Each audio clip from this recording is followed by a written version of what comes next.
Hello friends, welcome to live chess book academy. आज मैं आपके लिए एक नया टॉपिक लेके आया हूँ, middle game tactics. Middle game tactics क्या रहती है कि हम जब मैच खेल रहे हैं तो हमें किसी तरह के अटैक्स मिलते हैं, जैसे कि नाइट फोक, पिन, स्कीवर, इस तरह के। तो आज हम लोग उसमें एक थोड़ा सा एडवांस लेवल का टेक्निक सीखेंगे जिसका नाम है लाइन ओपनिंग। लाइन ओपनिंग ये वर्ड का मीनिंग है, या तो आप किसी एक फाइल को ओपन अप कर दो, या तो किसी रैंक, या तो किसी डायगोनल को। तो देखिए, अब आपके सामने है फर्स्ट एग्जाम्पल। ये एग्जाम्पल में black to play and win ऐसा क्वेश्चन है।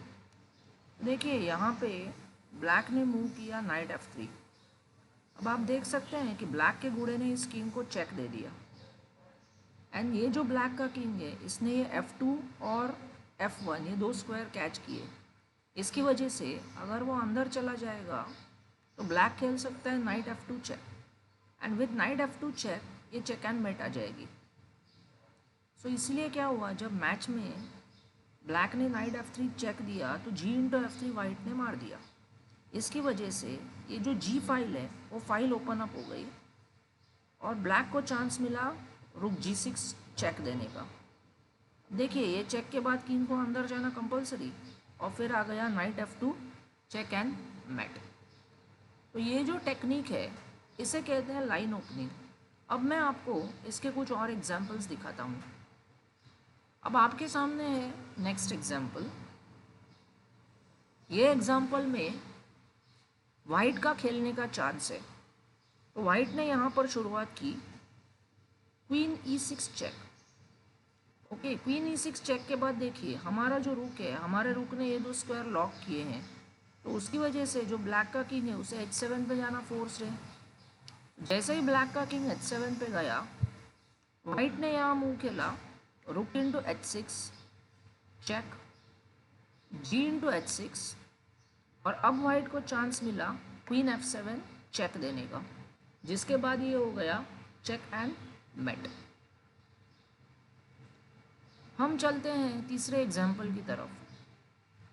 देखिए, ये जो तीसरा एग्जाम्पल है इसमें वाइट टू प्ले है।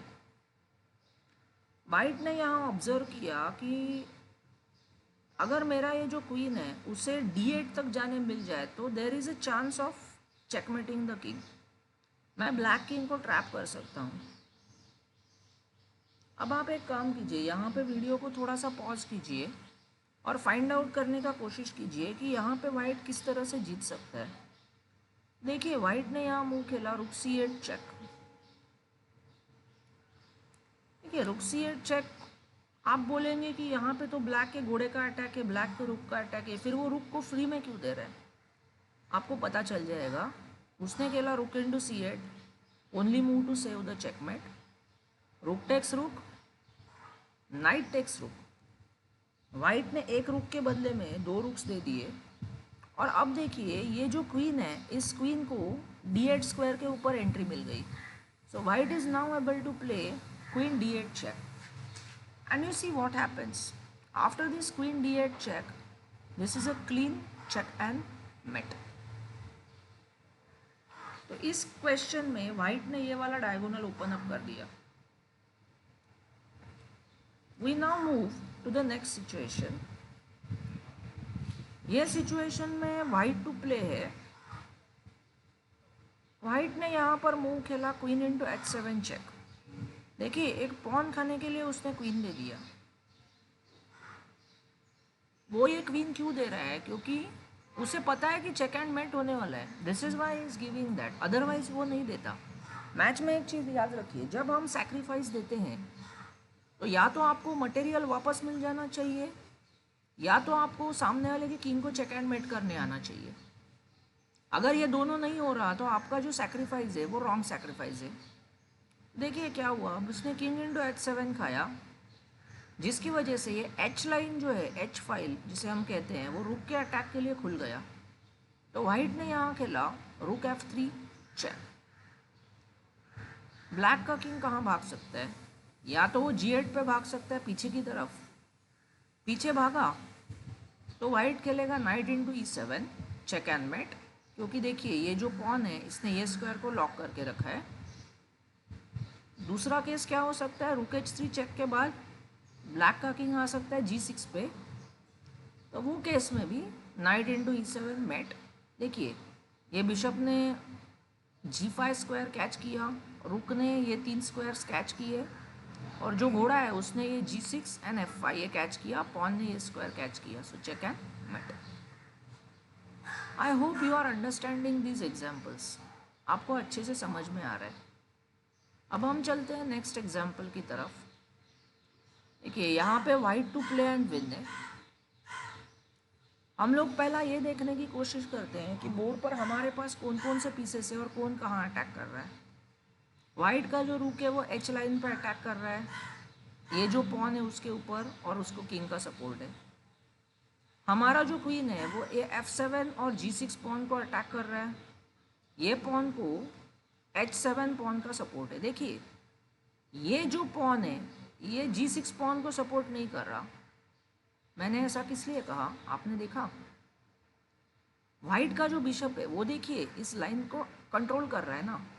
अगर वाइट के बिशप का इस लाइन पे कंट्रोल है तो इसका मतलब ये हुआ कि ये जो पॉन है द वन ऑन F7 ये पिन में है, he can not move.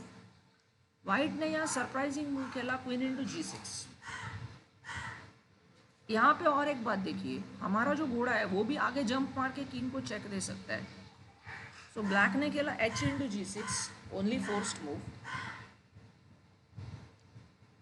White ने खेला नाइट F6 चेक, ब्लैक के किंग को आना पड़ा G7, और अब हमारे रूक को H7 पे एंट्री मिल गई। कैन यू सी, हमारा जो घोड़ा है वो G8 H7 ये दोनों स्क्वायर को कंट्रोल कर रहा है, और हमारा पॉन उस नाइट को सपोर्ट कर रहा है। इस तरह से ब्लैक के किंग को हमने ट्रैप कर दिया। अब हम चलते हैं नेक्स्ट एग्जाम्पल की तरफ।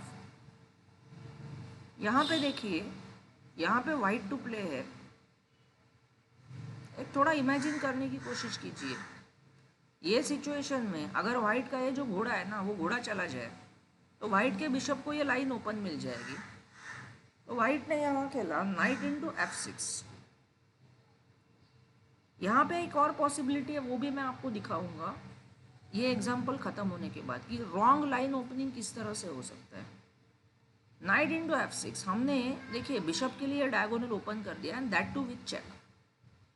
अब ब्लैक के किंग के पास कोई चॉइस नहीं है, उसे ये पॉन इंटू नाइट खाना है। अगर वो F8 पे चला जाए तो हमारा क्वीन F7 पे जाके उसको ट्रैप कर रहा है on the support of this bishop. देखिए नाइट इंटू F6 को ब्लैक ने खेला G इंटू F6। अब हम लोग वाइट स्क्वायर्स में से उसे अटैक करेंगे, queen F7 check, king D7 and bishop E6 comes check and mate. तो देखिए दोस्तों,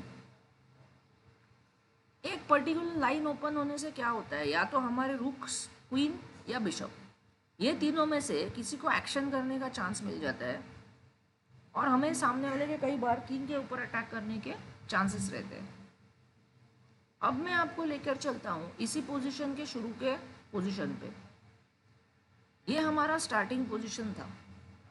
आप में से कई सारे व्यूअर्स ने देखा होगा कि हम नाइट इंटू C7 मार सकते हैं, फिर वो क्यों नहीं।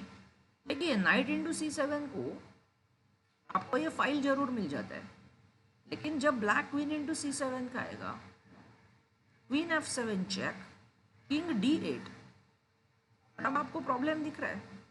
तकलीफ ये है वाइट को कि वो ब्लैक का जो किंग है उसे चेक नहीं दे सकता। Can you see why? Queen ऊपर जाएगी तो ये हाथी का कंट्रोल है, तो कोई फायदा नहीं है, राइट? सो उस चीज़ की कोई ये नहीं है। सो ऐसे हम लोग फंस सकते हैं। कहने का मतलब वही है कि हम इस तरह से कैलकुलेशन में फंस सकते हैं। तो अब हम चलते हैं हमारे नेक्स्ट एग्जाम्पल की तरफ। ये एग्जाम्पल में देखिए white to play and win है। यहाँ पे देखिए हमें लगता है, ऐसा लग सकता है कि हमारा जो क्वीन है अंदर जाके चेक दे सकता है, लेकिन ये चेक दे के देखिए कोई फ़ायदा नहीं। फॉर एग्जांपल अगर हम ये चेक दे देंगे तो ब्लैक का किंग ये F7 से भाग जाएगा और वो हमारे रूक को अटैक करने आ जाएगा, जो कि अनसपोर्टेड खड़ा है। So you see in the game white ने मूव खेला रूक h6। देखिए वो रूल मैं एक बार फिर से दोहराता हूँ। अगर आपको चेकमेट होने का आपको कैलकुलेशन पक्का है आपका और आपने ये देख लिया है कि अरे यहाँ पर चेक एंड मेट हो रहा है, तो ही आप सैक्रिफाइस देंगे। अदरवाइज मैच में इस तरह के अननेसेसरी सैक्रिफाइसेस नहीं देना है आपको।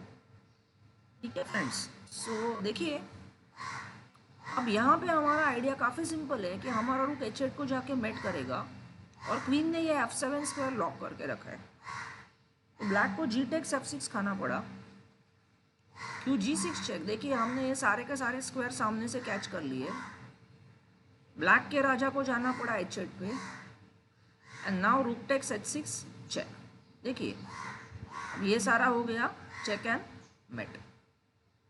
देखिए हमने उसके किंग को f7 से भागने नहीं दिया। अब हम चलते हैं लास्ट एग्जाम्पल की तरफ। ये हमारा लास्ट एग्जाम्पल है जो कि अबाउट डायगोनल ओपनिंग है। यहाँ पे देखिए दोस्तों, यहाँ पे वाइट टू प्ले है। आपको एक चीज़ दिख रही है, हमारा ये जो पॉन है उसने ये d8 और b8 ये दोनों स्क्वायर को कंट्रोल किया है और हमारा जो बिशप है उसने इसे सपोर्ट किया है। व्हाट डज दैट मीन, जो ब्लैक का किंग है उसको सिर्फ ये c8 और d7 ये दो जगह बाकी है। सो अगर हम उसे इस दो जगह पे अटैक कर सके तो वो ट्रैप हो सकता है। देखिए वाइट ने शुरू किया first step night b6 check. अब यहाँ पे नाइट e7 चेक भी था, वो क्यों फ्लॉप होता है वो भी दिखाऊंगा आपको वीडियो के एंड में। ब्लैक ने खेला a इंटू b6 और कोई चॉइस ही नहीं है क्योंकि किंग को कोई स्क्वायर नहीं है। अब देखिए ये जो बिशप है इसके ऊपर हमारा क्वीन और बिशप ऐसे दो अटैक्स है। So we give simple check bishop into e6। हमने इस बार डायगोनल ओपनिंग का यूज़ किया, उसे चेक दिया, पॉन इंटू e6 खाया, queen into e6 check and mate. अब मैं आपको लेकर चलता हूँ इसी पोजीशन की स्टार्ट में और ये समझाने की कोशिश करूँगा आपको कि रॉन्ग मूव कैसे होता है। तो देखिए अब ये सिचुएशन में अगर हम लोग नाइट e7 चेक देना तो होता क्या है कि उसकी क्वीन यहाँ आके ये बिशप को सेकंड सपोर्ट डाल देती है। देखिए जब क्वीन h4 पे थी तो ये जो बिशप था उसके ऊपर हमारे दो अटैक्स है और एक ही सपोर्ट है। और अगर हमने उसके क्वीन को पीछे आने का मौका दिया तो बिशप को हो जाएंगे दो सपोर्ट। तो हम लोग bishop into e6, pawn into e6 और हम लोग ये मारकर चेक एंड मेट नहीं कर सकेंगे। आई होप आपने इस वीडियो में से काफ़ी कुछ सीखा about the technique of line opening and check and mates. I hope आप लोग मेरे वीडियोस को एंजॉय कर रहे हैं। Thank you, have a nice day. अगर आपको मुझसे कांटेक्ट करना है तो नीचे डिस्क्रिप्शन बॉक्स में मैं अपना ईमेल दे दूँगा। Thank you, have a nice day.